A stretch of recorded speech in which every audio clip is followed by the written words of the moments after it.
Fala galera, seja todo bem-vindo a mais um vídeo do canal de tutoriais. Eu tô aqui, ó, com o meu retro game. Eu tô aqui atualizando ele. Porque você tá atualizando seu retro, já tá legal. É porque tá faltando algumas capas, né? E como o sistema ele não funciona sozinho, igual aqui, tem aqui o Nintendo 64, ele vem, mas ele não tá aparecendo as capas, tá meio estranho, né? Então eu tô adicionando aqui no computador, tá? Que é aqui, ó, Sean. E aqui eu tenho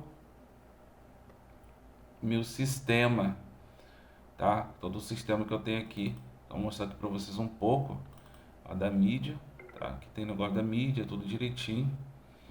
E aonde eu vou colocar, eu tenho a segunda pasta, tem a do Telegram e tenho aonde vai estar minhas ROMs, né?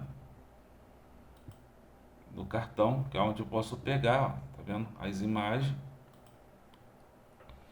E aqui eu tenho um backup para me jogar das ROMs, né? É sempre importante ter o sistema integrado, porque se você não tiver, vai ter sempre um trabalho a mais para fazer. É sempre bom fazer isso aqui. Então tem que estar ligado toda questão. Como é que é feita a pasta, Gil? A pasta você pode criar a pasta de backgrounds, né, que são fundos, e aqui são as capinhas e aqui é o logo. Você for colocar vídeo, tem que ser MP4 escrito vídeo. Até um background que fica de fora de tela. Temos o Creel Logo. Temos essa parte de seleção, né?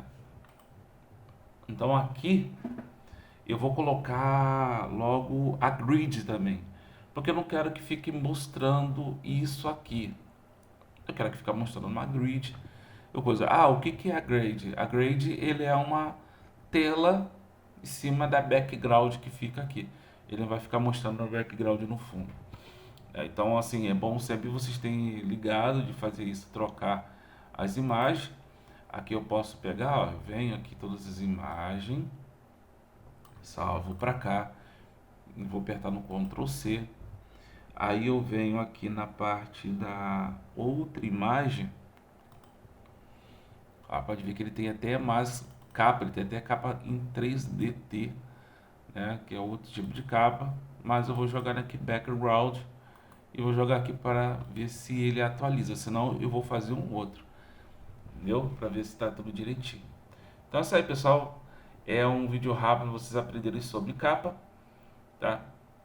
Obrigado a todos aí, até o próximo vídeo.